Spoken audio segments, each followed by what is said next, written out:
My dear friends and my students, myself Bhavar Singh, History and Political Science teacher, going to teach you chapter 1 of Democratic Politics, class 10th, Power Sharing.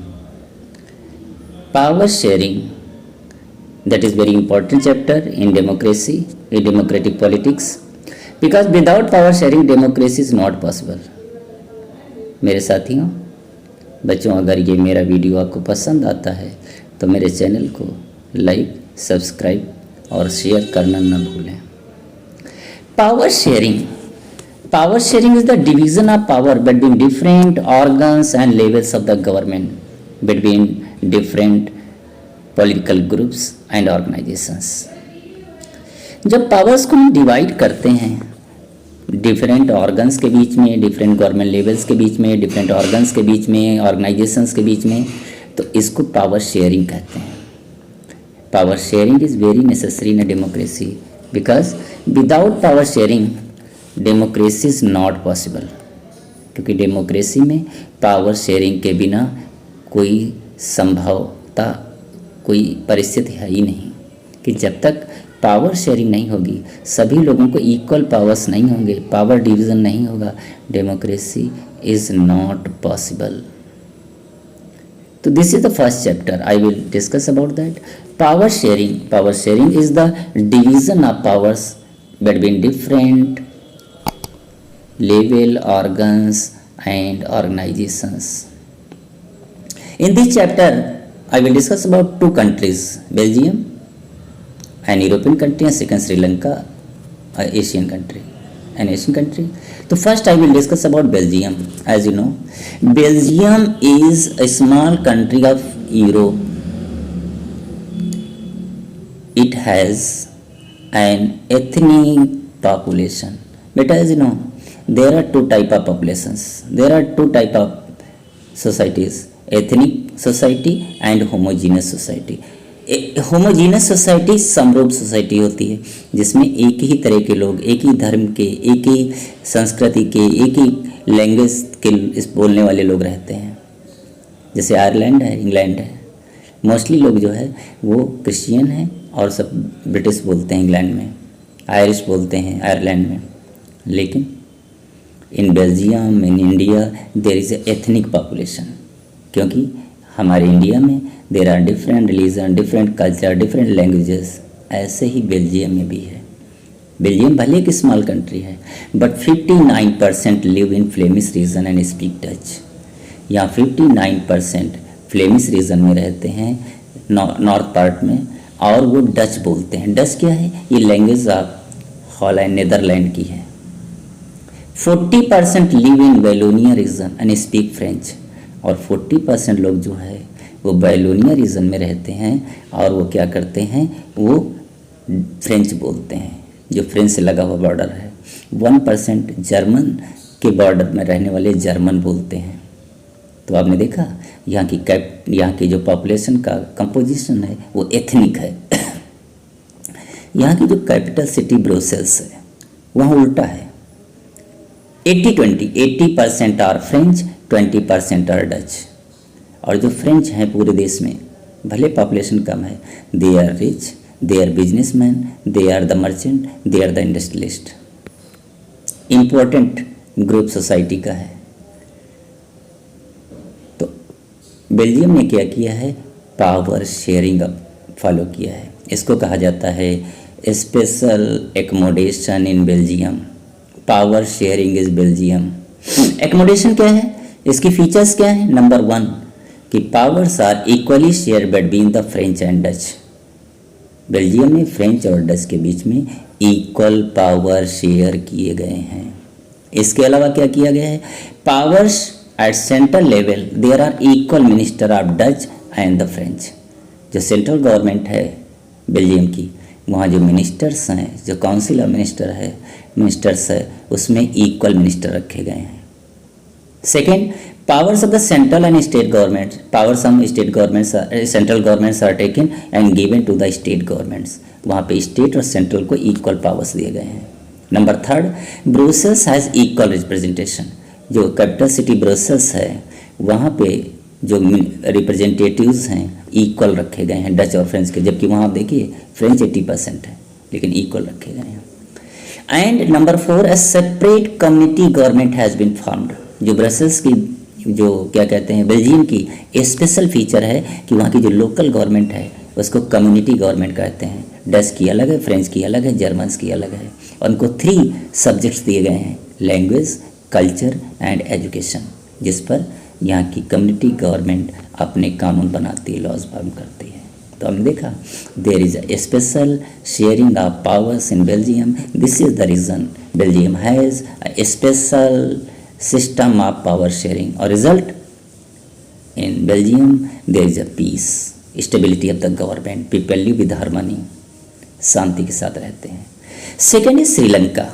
Sri Lanka is a country of south Asia, lies south to India, हमारे India के south में एक island country है। पुराना नाम इसका Ceylon था, British government थी पहले यहाँ पे, आज इंडिपेंडेंट हुआ 1948 में। उसने एक नया सिस्टम फॉलो किया, उसको कहते हैं मेजोरिटेरियनिज्म, बहुसंख्यवाद। Sri Lanka believes in majority rule, वो मेजॉरिटी रूल में बिलीव करता है कि यहाँ पर शासन करने का अधिकार जो है वो किसको है, वो मेजॉरिटी सेक्शन को है।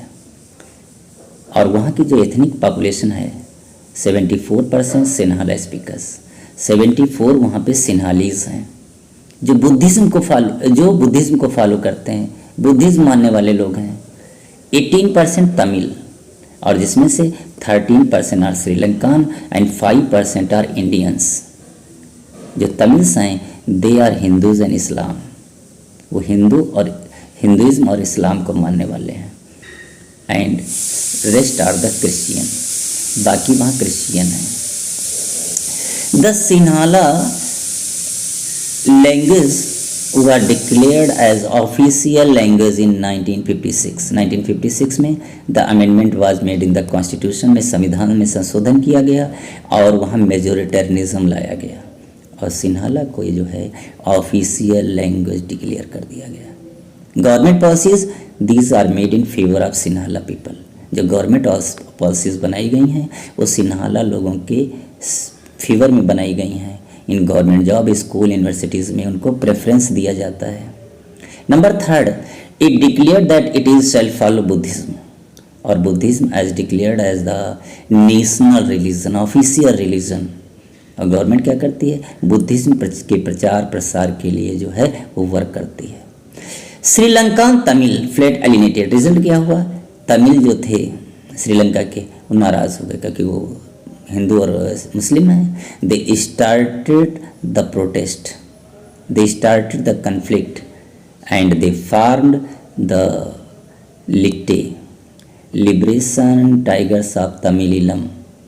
और उन्होंने जो है 1980s में डिमांड स्टार्ट कर दी and independent Tamil Eelam state की, कि जो ईस्टर्न जाफना आइलैंड है, जाफना जो पेनिनसुला है, प्रायद्वीप है, और उसको जो है तमिल ईलम बना दिया जाए क्योंकि वहाँ पे तमिल्स की मेजॉरिटी है। रिजल्ट क्या हुआ, in that country started the civil war. Civil war समझते हैं, इसको कहते हैं गृह युद्ध।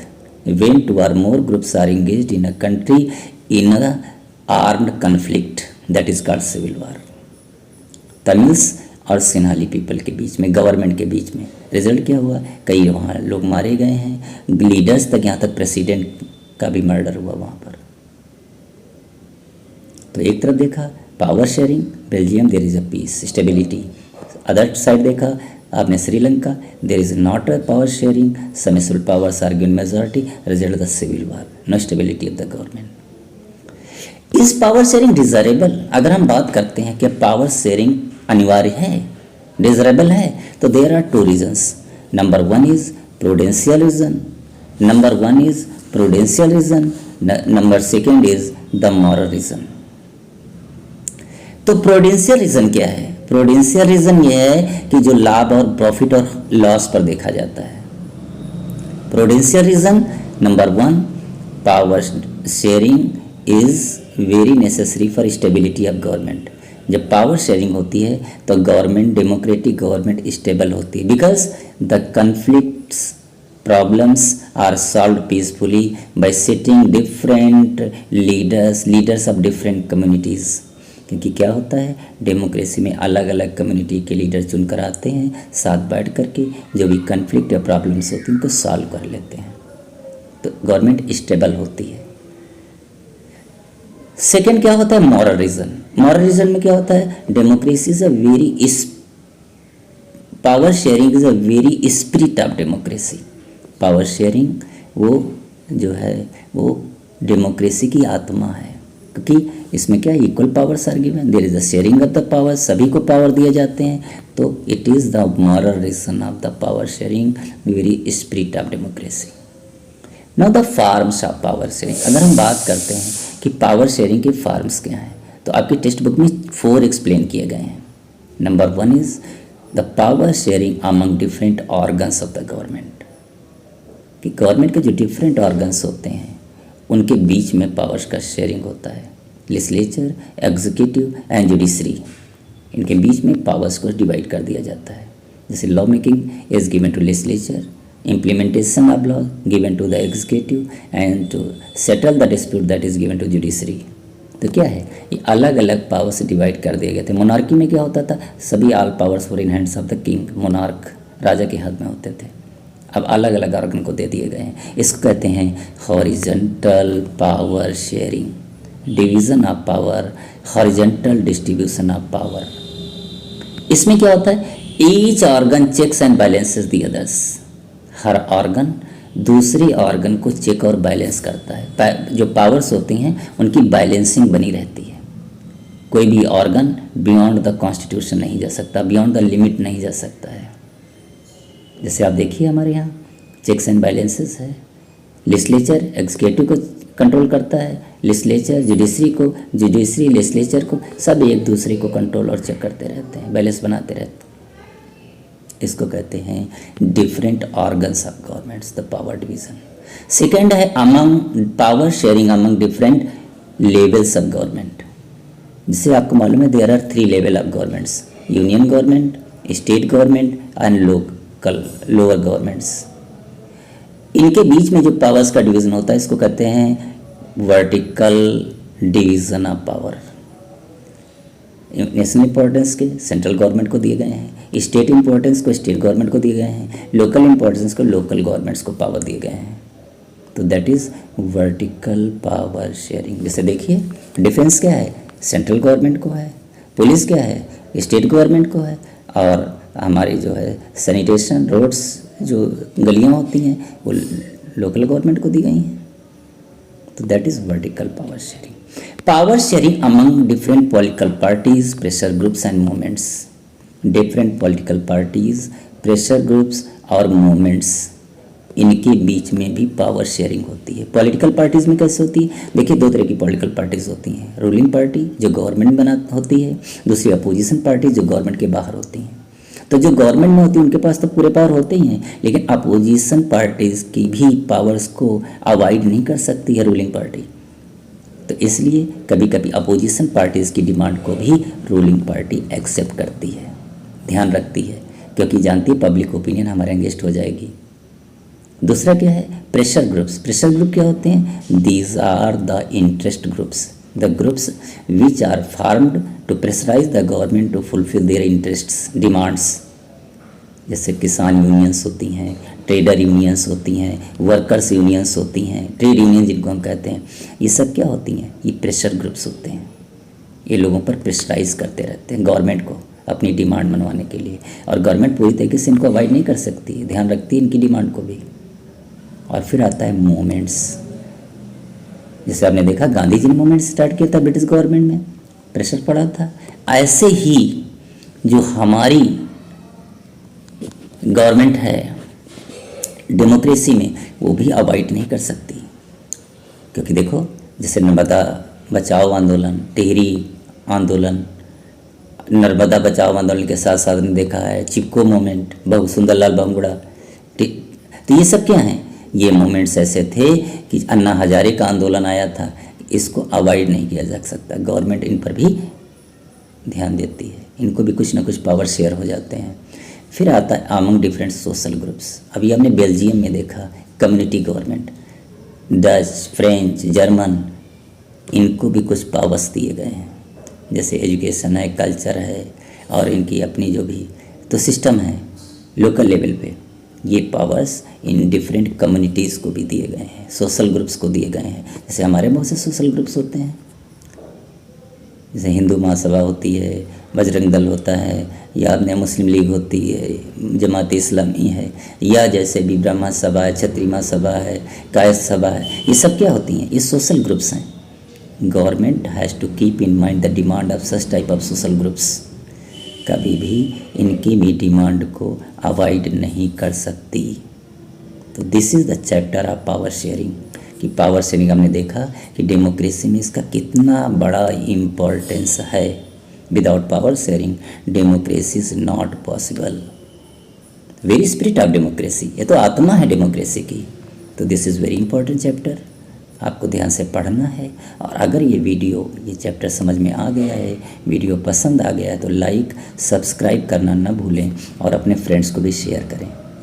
एग्ज़ाम ही नहीं, कंपटीशन के लिए भी आप इसको पढ़ें। Thank you. नेक्स्ट टाइम में नेक्स्ट चैप्टर के साथ फिर मिलते हैं। Thank you. Have a nice day.